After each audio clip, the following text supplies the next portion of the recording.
The UH-90 Ibis is an adaptable, medium-sized airlift platform with emphasis on fine control and rapid response capability. The Ibis leverages this to full effect with a suite of compact vehicles, infantry, and gunship packages optimized for light close support, combat resupply, or search and rescue operations. Twin electric turbine fans provide immediate forward and reverse thrust to assist with acceleration and braking, allowing the Ibis to reach about 500 kilometers per hour and decelerate from this speed to landing in about 30 seconds. As a gunship, the Ibis is focused on direct fire capabilities with numerous machine and autocannon mounts, supported by an AGM-48 launcher carousel.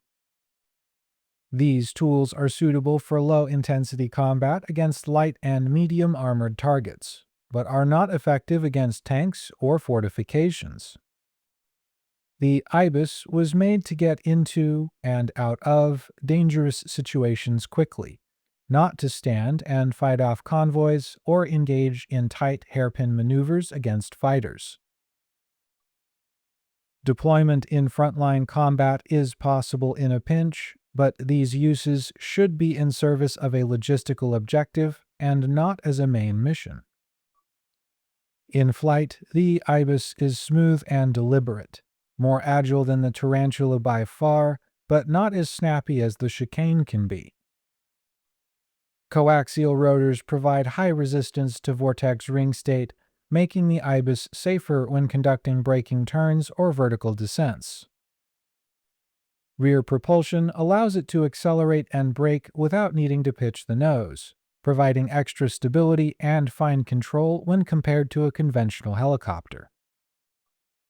At high speeds, the Ibis is very responsive to pitch and roll inputs, feeling more like a fixed-wing aircraft than a helicopter. When flying the Ibis, pilots must choose between collective lift and forward propulsion. The onboard flight computer can manage these decisions automatically, but at the cost of restricting more dangerous peak performance and maneuvering capabilities. Get familiar with manual mode. It will unlock more extreme maneuvers and allow for proactive use of the rear propulsor fans. The Ibis feels the weight of its ordnance or cargo, so take care to fuel and load it to the minimum when possible for the best handling. Also note that the coaxial rotor system is rated for a maximum of 3.5 G and will be damaged by maneuvers exceeding this limit. Control surfaces are more than adequate to exceed this limit on accident, so a careful hand is required at the stick when performing aggressive or evasive maneuvers.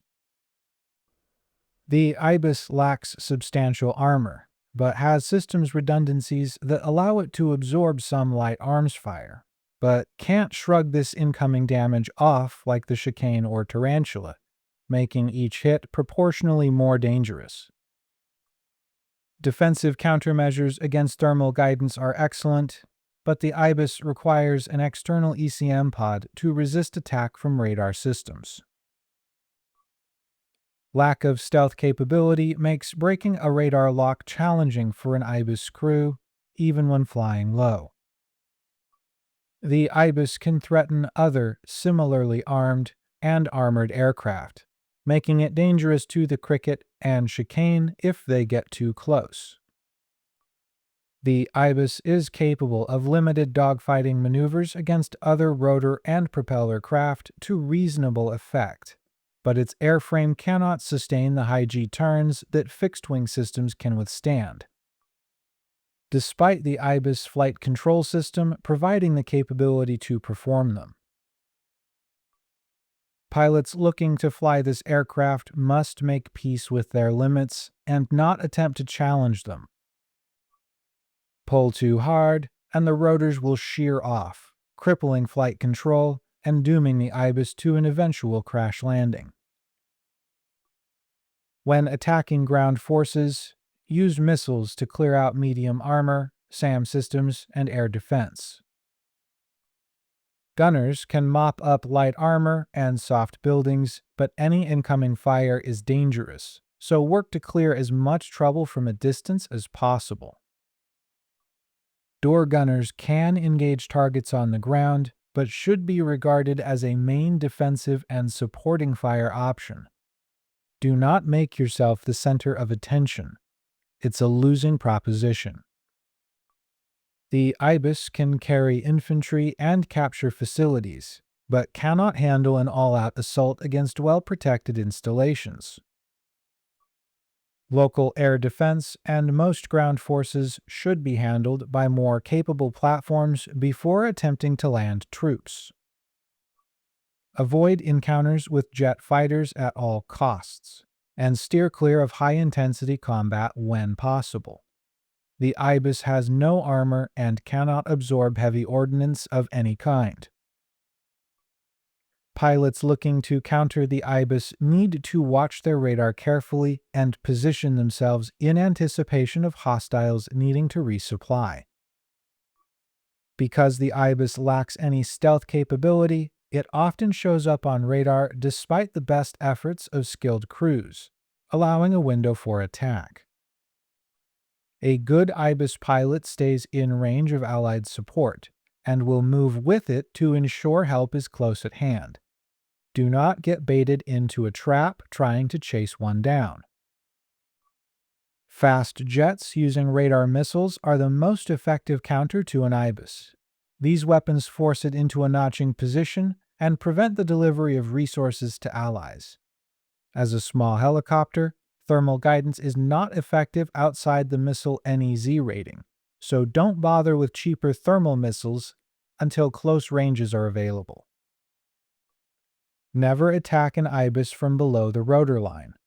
Remember that its door gunners can provide cover on all flanking angles, so speed is key. You want to close faster than the gunners can effectively track. Fire thermal missiles from within the NEZ range, and then perform gun runs if required as you blow by at transonic speeds. Do not slow down for a subsonic attack or attempt to turn fight the Ibis. You will get shredded by its door gunners and gimbaled forward autocannons. When flying the Ibis defensively, pilots should leverage its excellent air braking and acceleration capabilities to keep fights low and evasive. This greatly reduces the quality of a radar lock, providing maximum evasion potential. If an aircraft acquires radar lock, it's best to withdraw and wait for another opening. If engaged by another aircraft, remember that the Ibis is a helicopter and cannot stall. This means that it can force an overshoot very easily against any fixed-wing aircraft. The Ibis has robust defensive gun coverage, making it easy to feed an overshoot to your door gunners at close range. Combine this with low flight to make hostile attacks as complicated as possible. Patient and meticulous pathfinding is important to success. The best Ibis pilots are not glory-seeking killhounds. They are humble and forward-thinking delivery drivers who know their routes and can prioritize the protection or safe delivery of a payload. They keep one eye on the radar and avoid jet fights while constantly looking for places where the enemy is not. If one route is blocked, they fall back and watch for another. Logistical and support aircraft are often ignored in favor of dedicated combat fighters, but these platforms are incredibly powerful when teams are willing to move with and protect them. Coordination is key to leveraging the Ibis to its fullest. Remember that Allied helicopters and aircraft with VTOL capability can also use resupply crates, allowing the Ibis to set up forward resupply points wherever they are of best effect. Any straight roadway, clear field, or parking lot can provide opportunity for allies to rearm near the front lines. The Ibis is small but powerful, cheap but effective, soft but devastating. It's a creature of nuance that demands crews who can attend to its quirks and fly it down a narrow path of effectiveness.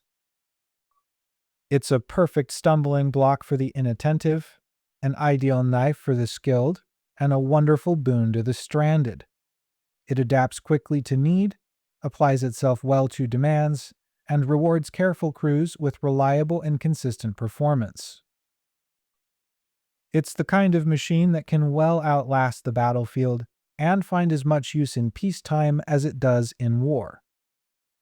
The UH-90 Ibis is the plowshare and the sword.